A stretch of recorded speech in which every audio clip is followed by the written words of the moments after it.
ஓம் ஸ்ரீ குருபியோ நமக.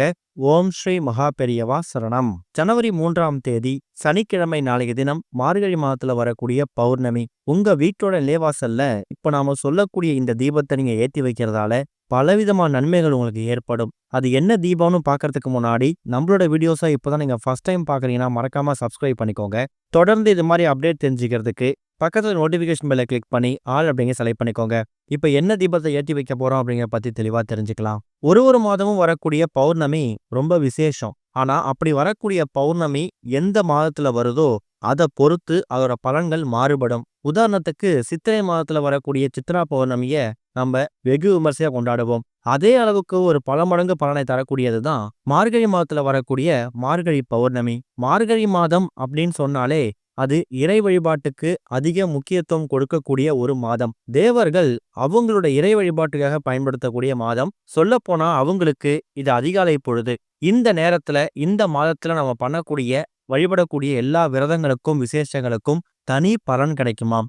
அதுக்கு இந்த மார்கழி பௌர்ணமியும் விதிவிலக்கு கிடையாது அப்படிங்கிறத நீங்க தெரிஞ்சுக்கணும். அப்பேற்பட்ட மார்கழி பௌர்ணமி எத்தனை மணிக்கு ஆரம்பித்து எத்தனை மணிக்கு முடியுது அப்படிங்கிறத பார்க்கலாம். ஜனவரி 2ஆம் தேதி வெள்ளிக்கிழமை மாலை 6:44 ஆரம்பிக்கக்கூடிய பௌர்ணமி திதி ஜனவரி 3ஆம் தேதி சனிக்கிழமை மாலை 4:42 வரைக்கும் இருக்கு. சூரிய உதயத்தை கணக்கு பண்ணி திதி நட்சத்திரத்தை நம்ம கடைபிடிக்கிறதால ஜனவரி 3ஆம் தேதி சனிக்கிழமை தான் நம்ம பௌர்ணமியா கணக்குல எடுத்துக்கணும். பௌர்ணமிக்கான விரதத்தை நீங்க வெள்ளிக்கிழமை மாலை 6:45 கடைபிடிக்கலாம். இப்போ நாம சொல்லக்கூடிய இந்த ஒரு தீபத்தை நீங்க ஜனவரி 2 வெள்ளிக்கிழமை மாலை நேரத்துல ஒரு 7 மணிக்கு மேல ஏத்தினாலும் சரி, இல்லனா ஜனவரி 3 சனிக்கிழமை மாலை 4 மணிக்குள்ள ஏத்தினாலும் சரி, அது உங்க விருப்பம்தான். இந்த மார்கழி மாத பௌர்ணமிக்கு கூடுதலா இன்னொரு விசேஷமும் வந்திருக்கு. சிவபெருமானுக்கு ரொம்ப உகந்த ஆருத்ரா தரிசனமும் சேர்ந்து வந்திருக்குது.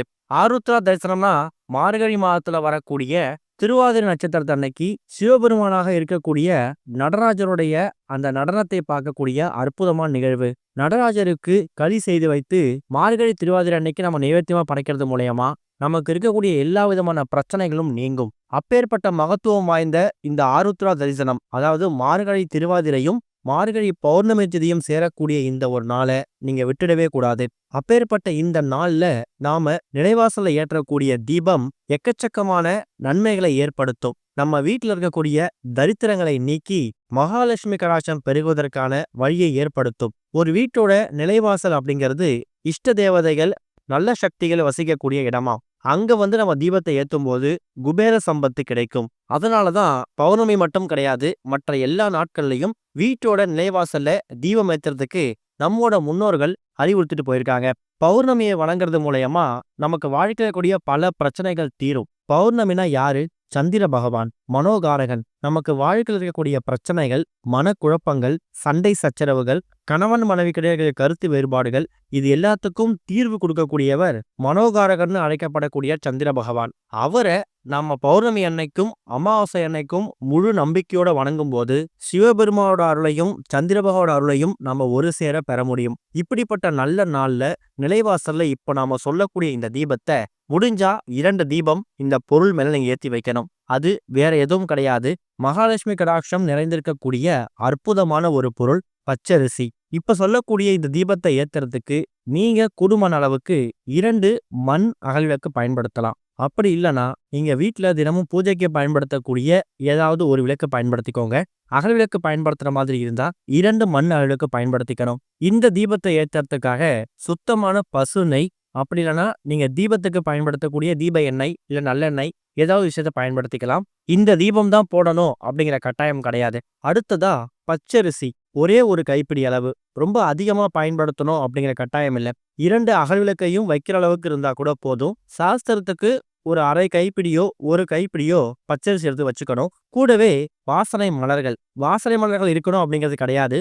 உங்க வீட்டுல பூஜைக்கு நீங்க என்ன மலர்கள் பயன்படுத்துறீங்களோ அந்த மலர்களை இந்த தீபத்துக்கு பக்கத்துல நீங்க வச்சுக்கிட்டாலே போதும். இந்த தீபத்தை நீங்க ஏத்துறது நிலைவாசல ஏற்றணும். ஆனா இந்த தீபத்தை தயார் செய்யக்கூடிய இடம் உங்க வீட்டோட பூஜை அறையா இருக்கணும். ஜனவரி 3ஆம் தேதி மாலை 4:42 பௌர்ணமி முடிஞ்சிடும். அப்ப இந்த தீபத்தை ஏத்துறதுக்கான சரியான நேரம் எது அப்படின்னு கேட்டீங்கன்னா, சனிக்கிழமை 9:10 ராகு காலம், மதியம் 1:03 யமகண்டம். இந்த 2 நேரத்த தவிர்த்துட்டு மற்ற நேரங்கள்ல தாராளமா இந்த தீபத்த ஏத்தி வைக்கலாம். காலையில நல்ல நேரம் அப்படின்னு பார்த்தீங்கன்னா, 7:30லேருந்து 8:30 இந்த 1 மணி நேரம் பயன்படுத்திக்கலாம். அப்படி இல்லன்னா 10:30லேருந்து 11:30 இந்த 1 மணி நேரத்த பயன்படுத்திக்கலாம். மாலை நேரத்துல 5:30 மணிக்கு நீங்க தாராளமா ஏத்தலாம். ஏன்னா பௌர்ணமி முழு நிலவு பிரகாசமா தெரியும். ஆனா 4 மணி 40 நிமிஷத்தோட பௌர்ணமி திதி முடிஞ்சிடும். பகல் நேரத்துல ஏற்ற முடியல, காலை நேரத்துல அதுக்கான சந்தர்ப்பம் அமையல அப்படிங்கிறவங்க கூடுமான அளவுக்கு ஜனவரி 3ஆம் தேதி மாலை ஒரு 6:30 மணிக்குள்ளேயாவது இந்த தீபத்தை ஏத்துறீங்க. சின்னதா ஒரு தட்டு மேல நீங்க எடுத்து வைத்திருக்கக்கூடிய அந்த பச்சரிசியை பரப்பி வைத்து அதுக்கு மேல 2 அகல் விளக்கு வைக்கணும். அதுக்கப்புறமா தீப எண்ணெயோ இல்ல நெய்யோ ஊற்றி நீங்க தீபம் போடணும். ஆனா இந்த தீபத்தை தயார் செய்யக்கூடிய இடம் பூஜை அறை.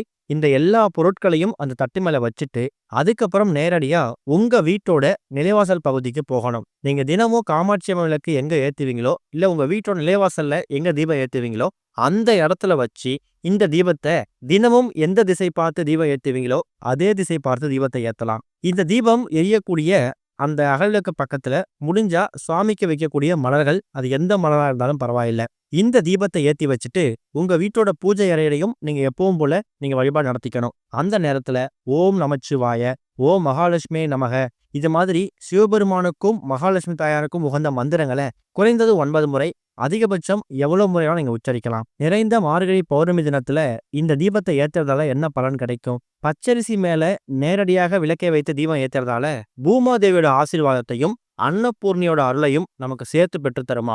அது மட்டும் இல்லாம வீட்டுல இருக்கக்கூடிய கடன் சுமைகள் குறையும், கணவன் மனைவிக்கிட்ட இருக்கக்கூடிய ஒற்றுமை பலப்படும், கண் திருஷ்டிகள் நீங்கும். இதுதான் இந்த பச்சரிசி மேல ஏற்றக்கூடிய இந்த தீபத்துக்கான முக்கியமான நோக்கம். இன்னொரு விஷயம், இந்த பச்சரிசி அப்படிங்கிறது பௌர்ணமி தினம் சந்திர பகவானுக்கு உரியது இல்லையா? அந்த சந்திர பகவானுடைய தானியம் நெல்லுல இருந்து கிடைக்கக்கூடிய இந்த பச்சரிசி தான். கூடவே சிவ வடிவங்கள்ல ஒன்றாக இருக்கக்கூடிய நடராஜருக்கு உகந்த இந்த மார்கழி திருவாதிரையும் சேர்ந்து வந்திருக்கு. சிவபெருமானுக்கும் சந்திர பகவானுக்கும் நம்ம அதிகமா பயன்படுத்தக்கூடிய இந்த பச்சரிசிய மார்கழி பௌர்ணமி தினத்துல இந்த 2 தீபங்களாக நீங்க பயன்படுத்தி தீபத்தை ஏற்றும் போது எல்லா தெய்வங்களாலும் உங்களுக்கு ஒரு சேர கிடைக்கும். குறைந்தது இந்த தீபம் ஒரு அரை மணி நேரத்துல இருந்து 1 மணி நேரம் உங்க வீட்டோட நிலைவாசல் ஏரியா மாதிரி பாத்துக்கோங்க. அதுக்கப்புறமா அந்த தீபத்தை அப்படியே எடுத்துட்டு வந்து உங்க வீட்டோட பூஜையில வச்சுட்டு நீங்க தூங்க போயிடலாம். மறுநாளோ இல்ல அன்று இரவோ அந்த அகல் விளக்கை மட்டும் எடுத்து அப்புறப்படுத்திட்டு அந்த பச்சரிசிய சின்னதா ஒரு கவர்ல கொட்டி வச்சுக்கோங்க. இத உங்க வீடு பக்கத்துல இருக்கக்கூடிய எறும்பு புற்றுகள், இல்ல பக்கத்துல ஏதாவது கோவில்ல மரத்தடி இருக்கு, அந்த மரத்தடியில எறும்பு புற்று இருக்கு, இல்ல வீடு பக்கத்துல மதில் சுவர் மேல எறும்பு புற்றுகள் இருக்குன்னா அந்த எறும்பு புற்றுகள்ல இந்த பச்சரிசியை நீங்க நசுக்கி இல்ல கொஞ்சம் பொடி செய்து தூவி விட்டுக்கலாம். அதை நீங்க தூக்கி போடணுமோ இல்ல அதை நீங்க பயன்படுத்தணுமோ அப்படிங்கிற கட்டாயம் கிடையாது. பார்க்கறதுக்கு ரொம்ப எளிமையான தீபம் மாதிரி தெரியும். ஒரே நாள்ல ஒரே நேரத்துல இந்த ஒரே தீபம் மூலயமா பலவிதமான தெய்வங்களோட அனுகிரகத்தை சேர்த்து பெற்றுத்தரக்கூடிய தீபம் தான் பச்சரிசி மீது ஏற்றக்கூடிய, அதுவும் நிலைவாசல ஏற்றக்கூடிய தீபம். மார்கழி முடிந்து பிறக்கக்கூடிய தை மாதத்துல எல்லா நல்லதும் உங்களை தேடி வர இந்த ஒரு மார்கழி பௌர்ணமியை பயன்படுத்திக்கோங்க. ஓம் ஸ்ரீ குருபியோ நமக. ஓம் ஸ்ரீ மகா பெரியவா சரணம்.